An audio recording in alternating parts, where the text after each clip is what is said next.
Jadi tidak ada yang lebih unggul dari siapapun. Kalau pohon kelapa tinggi, jangan dibilang dia lebih tinggi daripada pohon yang lain. Karena pohon kelapa ya begitu itu, pohon yang lainnya begitu itu. Demikian juga Tejo.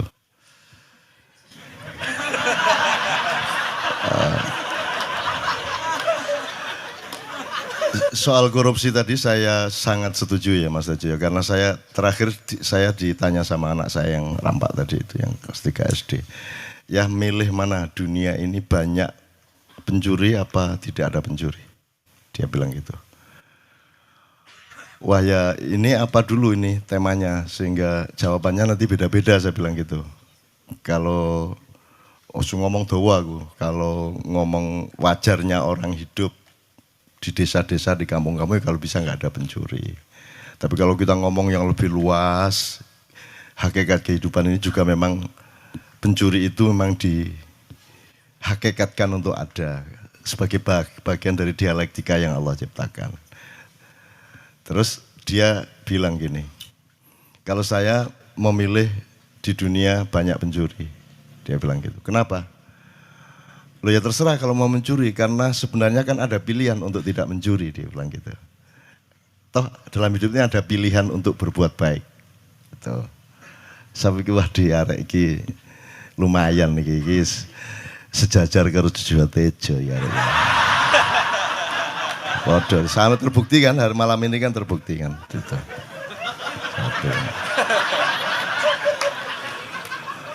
Di padak nomor KPK.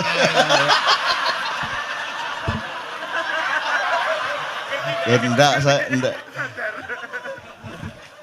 Gini Jo. Enggak minimal disamakan sabrang sih lumayan nih. Iki arek cilik loh. Ya enggak, karena yahdillahu mayyasya, ya. Wa yudhillu mayyasya, karena Allah itu tidak terserah Allah kalau mau bikin hujan, dia hujan. Pohon kena, tembok kena, genteng kena, orang kena, semua kena. Dan tidak dihitung orangnya kecil apa gede apa, umurnya berapa. Kalau Allah memberi hidayah, itu jangan diperbandingkan usianya, TK apa. Bukan Allah memberi hidayah itu. Gak iso gak ngalahno aku Jo konco. Oke, tapi indahnya begini ya, indah sekali teman sekalian. Indah mungkin di forum lain kita bisa seperti ini. Zaman dulu saya sama Gus Dur itu saya tantang gini-gini terus cerita, jadi Gus Dur cerita, aku cerita. Kita pernah di museum situ. Jadi dipertandingkan karo arek-arek. Wis Gus Dur ceritanya gendeng-gendeng tak kayak cerita meneh gitu macam-macam gitu. Dan semua itu karena kita bisa menikmati hidup ini dan kita tidak menuntut materi, tidak menuntut apa-apa, karena hidup ini sendiri gini tok wis nikmati luar biasa kan itu. Nah, terus saya tuh gembira Mas Tejo sudah berani ngaji pakai lagu Jawa. Karena saya memberi contoh sudah bertahun-tahun yang lalu. Dan baru hari ini saya menemukan bahwa Mas Tejo sudah mulai berani lah. Ya, Anda lihat di YouTube lah, cari banyak kok. Saya adzan pakai lagu Jawa segala macam dan itu tidak ada masalah. Dan saya sudah hitung mantiknya, syar'inya semua sudah hitung. Sehingga saya justru ketika kita nanti sudah tidak berjuang, ketika kita sudah di surga, kita tidak butuh perjuangan lagi, tidak butuh tahap-tahap dan interval jihad lagi, maka yang terpilih nanti di surga malah lagu Jawa dan Sunda. Adzan kalau mau apa-apa pokoknya reng-rengnya Jawa gitu. Jadi Tejo itu sangat diperlukan Allah di surga. Karena dia nanti yang jadi maestro di sana. Dia menjadi maskotnya surga nanti insya Allah. Khusus. Tapi nanti Tuhan bilang, Jo kowe nang kene nang surga tapi ojo gedean rumangsan. Ini dulu Cak Nun sudah di sini.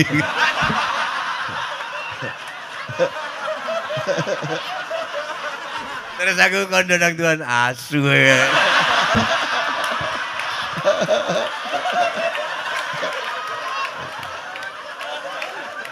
Nah Jo, kenapa saya bilang seperti itu? Saya tidak akan praktek lah, saya tidak akan memperbandingkan vokal saya dengan vokalnya Sujo Tejo. Karena saya pasti kalah kan gitu. Orang yang menang harus ngalah lah. Gitu. Tapi saya ingin katakan sama dia, pencapaiannya lain Tejo. Kenapa Allah memilih bahasa Arab? Itu karena juga terkait dengan rasa Arab, terkait dengan segala macam yang sifatnya yang Anda bilang tadi, Jibril tidak bisa lebih naik lagi tadi itu. Karena pencapaiannya berbeda. Kalau Anda menguasai benar Panem Bromo, Pucung, ya, Dandang Gulo segala macam, kemudian Anda menguasai Qiraah Sab'ah misalnya, itu pencapaiannya berbeda. Jadi ada saat di mana kita memerlukan nada-nada Jawa, ada saat kita memerlukan, karena pencapaiannya berbeda. Jadi prosentase vertikal horizontalnya berbeda. Jadi Jawa itu untuk kelangenan. Untuk orang yang sudah tenang, sudah tidak perlu berjuang, itu Jawa sangat enak. Gitu ya. Jadi itu justru orang yang sudah sukses, yang sudah pinter Jawa itu sudah sukses. Nah, orang yang masih berjuang ini masih pakai Arab, bukan terpengaruh Arab, tapi metode sosialnya harus pakai itu, karena yang di depan saya ini orang-orang yang terdidiknya Islam itu sama dengan Arab, dan saya tidak ingin menghilangkan Arab. Tidak harus Arab, tapi juga tidak harus tidak Arab. Ini harus dipegang. Jangan mentang-mentang kalau kan ini Arab bukan Islam. Iya, tapi juga Islam tidak mesti Islam tidak mesti Arab. Tapi jangan terus Arab itu pasti bukan Islam. Unsur Arab tetap ada, unsur Jawa tetap ada, unsur apapun tetap ada. Gitu loh. Makanya Allah memilih bahasa Arab untuk menjadi firman-Nya kepada Muhammad, dan tidak memilih Tejo untuk jadi nabi terakhir. Engko lak gak sido dakwah nyanyi ngono gak itu. Jadi memang ada berbeda, tapi tidak masalah karena saya misalnya gini aja. Misalnya saya yang terkait salatu wassalamu alaik gitu ya. Saya tidak mungkin memakai Jawa karena mereka belum siap secara budaya. Karena mereka perangkat musikalitasnya berdasarkan budaya mereka, perangkat musikalitasnya yang bisa mengantarkan mereka naik itu harus pakai tradisi itu. Gitu ya. Meskipun saya membuka diri dan membuka semua orang lain untuk bertukar-tukar, tidak ada masalah. Makanya yang terakhir-terakhir kan banyak pendeta-pendeta datang, kan saya suguhi dengan Kiai Kanjeng Sholatullah, kan selalu. Sing lagu, ada lagi yang lagu gereja yang sing Gloria apa kok? Jo, sing apa? Sing piye? Kalau Natal itu yang iya, oh iya, yang pakai bayan, bukan, sing iki lho. Na na ni na na ni na na na na na ni ni na na na na na na na na na ni na na, itu kan salatun minallah wa alfa salam alal Mustafa Ahmad Syarifil Maqam. Itu kita menyesuaikan diri, bukan menunjukkan diri. Jadi sudah dilakukan sekian tahun yang lalu. Iya. Ngono lho Rek. Kita ini melayani. Pengumuman ya. Nek di ono pacare enggak. Kowe arep nang ndi nang pengajian. Walah, itu pengajian itu Cak Nun sudah melakukan itu 20 tahun yang lalu. Yes. Itu teman sekalian, enggak, soal pencapaian tadi memang berbeda. Jadi saya tidak mengatakan mana lebih unggul, tapi pencapaian rasa Arab, bahwa Arab Saudi sekarang kayak gitu itu masalah lain. Tapi bahwa pencapaian struktur nada Arab berbeda dengan pencapaian struktur nada Jawa, apalagi dengan Barat. Kalau Barat kan enggak bisa banyak yang bisa. Kalau pas itu tadi bisa. Tapi kalau misalnya Indonesia tanah air itu kan lagu Arab, lagu Barat. Itu kan kalau untuk ngimami kan gak enak. Bismillahirrahmanirrahim. Alhamdulillahirabbil alamin. Arrahmanirrahim. Maliki yaumiddin. Iya. Gak enak blas. Tapi kalau Jawa, karena Jawa tidak terikat dengan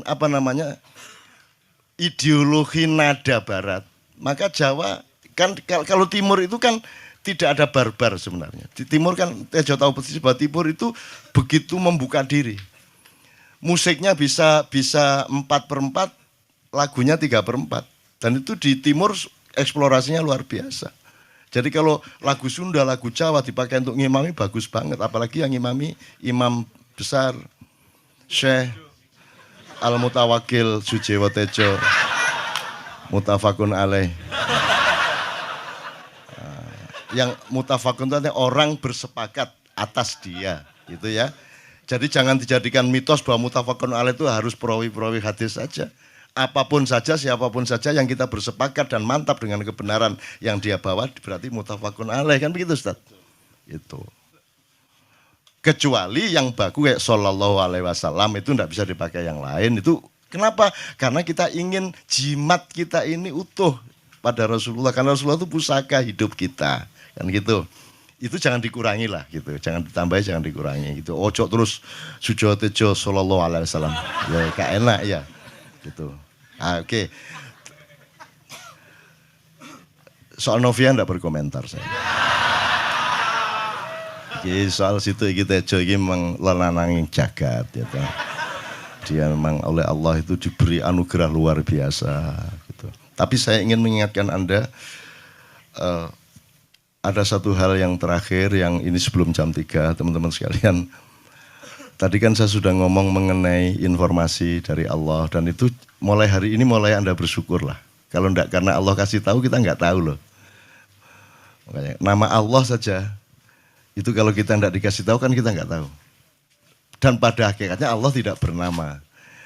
Seperti Jotejo tadi sebenarnya ingin mengatakan kepada kita bahwa logika iman tadi loh. Jadi wong iki nek wis ndek kono iku wis gimana ya? Saya ngomong akal segala macam itu karena Anda masih pada posisi berjuang. Maka bekal utama Anda adalah akal. Selama berjuang di dunia, hanya orang Jawa kemudian yang punya teori mukswa. Tolong dijelasin, mukswa itu apa? Misalnya ada informasi secara kebatinan, Nyai Roro Kidul itu sebenarnya adalah manusia yang muksa. Sekitar 2 milenium yang lalu, upamanya gitu ya. Itu kan tidak bisa dibuktikan juga, tidak bisa diberpakan juga. Tinggal kamu ambil maknanya. Jadi kalau ada informasi apa-apa teman sekalian, jangan lantas terseret untuk membenarkan atau menyalahkan. Nanti dulu tuh kita ambil aja manfaatnya. Misalnya Nabi Khidir. Khidir itu anak siapa? Tidak tahu toh. Bapaknya siapa? Gak ngerti. Punya istri apa tidak? Tidak tahu. Ya toh, lahirnya di mana? Tidak tahu. Dia orang Arab apa Persia apa Afrika? Tidak tahu kan? Apa orang Jawa, orang Sunda? Tidak tahu kan? Nah itu tidak usah diperdebatkan. Jangan terus bersikap akademis, kognitif terus. Khidir itu ambil namanya aja lah. Yang penting ada kehadiran. Di dalam dirimu itu selalu ada kehadiran Allah. Karena semua itu tajallillah. Semua itu tajallullah. Semua itu Allah bertajalli. Lihat Tejo, ingat Allah. Cuman ketika ingat Allah, aku ndak ingat Tejo. Gimana ya? Ono ae kira. Salah enggak diam-diam dhewe tak balik. Enggak, tapi mungkin soal itu Cak, yang soal bahwa itu mungkin tak jelas dulu tembang ini, sorry minta waktu 3 menitan. Jadi gini, seluruh kata-kata saya setuju Cak Nun tadi, sepulang dari sini nggak usah diingat-ingat, nggak usah menurut Cak Nun, menurut Tejo, menurut Mas Gamba, menurut Adi, tapi mendefinisikan menurut kalian sendiri.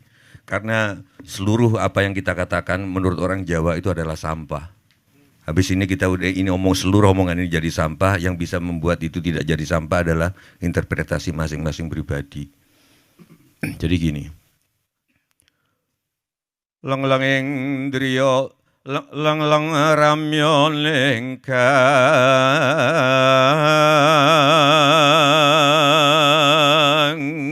Setelah keramaian begini, pulang ke masing-masing tempat seperti Cak Nun tadi bilang dengan kesepiannya sendiri-sendiri.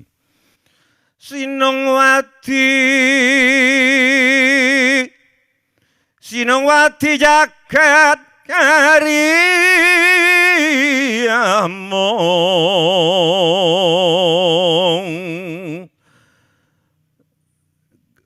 Kalian masing-masing yang setelah menganggap ini sampah di lautan pertanyaan, lautan penjelasan akan mendapatkan mutiaranya sendiri-sendiri, Fidel Castro-nya sendiri-sendiri.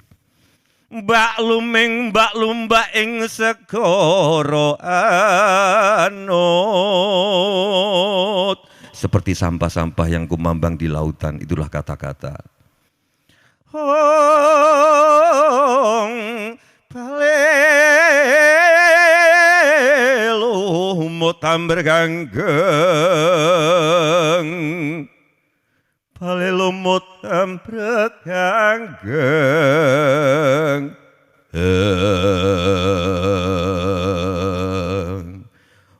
mohon maaf saya setuju Cak Nun mungkin pencapaian beda-beda tiap bahasa mungkin Cak Nun tidak menggunakan Jawa karena menganggap bahwa teman-teman orang masyarakat Indonesia terlalu banyak pengaruh Arab tidak siap untuk pakai Jawa tetapi nggak tahu Cak Nun saya selama ini sering dikasih pengertian bahwa Bismillahirrahmanirrahim dengan nada itu adalah dengan nama Allah yang maha pengasih lagi maha penyayang tetapi setelah saya nadakan Jawa ngucapin Bismillah saya dengan rasa Jawa sorry ternyata bagi saya Tuhan bukanlah raja dengan kasih sayang. Setelah saya jawakan lagunya yang saya rasakan, Tuhan adalah kasih sayang yang meraja. Jadi bukan sesuatu zat yang dilengkapi dengan kasih dan sayang, tapi kasih sayang itu sendirilah Tuhan. Bagi saya. Karena itu mungkin, ya ojo mbok tiru, aku gak sholat mbuh pirang tahun nih. Aku terakhir sholat di rumahnya Mas Kamba di Jeddah. Karena seminggu tinggal di sana aku nggak ngerti mau ngapain. Ya udah akibatnya tanya Fatin mana istrinya. Oh, aku mau subuh aku ngapain? Ya aku sholat itu. Di kamar dikasih sajadah, ngopo sajadah gitu. Ya habis itu aku nggak sholat lagi. Tapi mungkin kalau yang kalian sebut tajalli, siapa tahu ketika aku gini, siapa tahu ketika aku ngerokok, siapa tahu ketika kecelakaan sama Cak Nun, tapi dalam hatiku adalah Innama amurhu idza arada syai'an an yaqula lahu kun fayakun. Siapa tahu itu terus yang aku ucapkan. Siapa tahu al-ikhlas terus yang aku ucapkan. Kalian nggak tahu. Tapi saya setiap kali ketemu Cak Nun kelihatannya ngeledek tapi mungkin aku berharap kalian bisa merasakan sebetulnya bukan itu. Ya acting tapi aku sayang, beliau ini banyak musuhnya, banyak yang sinis ke dia. Tapi aku oke. Dan aku hadir ke sini bukan tanpa risiko di kalangan beberapa teman. Oke Cak Nun, terima kasih. Mudah-mudahan dan saya minta doanya ke teman-teman saya mau ngamen di Kairo.